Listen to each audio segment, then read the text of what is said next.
Wall Street ജേണലിനെതിരെ കേസെടുത്ത American president Donald Trump.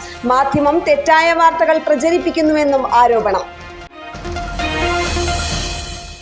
ജപ്പാനിലെ ഉപരിസഭാ തെരഞ്ഞെടുപ്പ് ഞായറാഴ്ച നടക്കും. ആടിയുലയുന്ന ന്യൂനപക്ഷ സർക്കാർ തിരിച്ചടി നേരിടേണ്ടി വരുമെന്ന പ്രവചനം.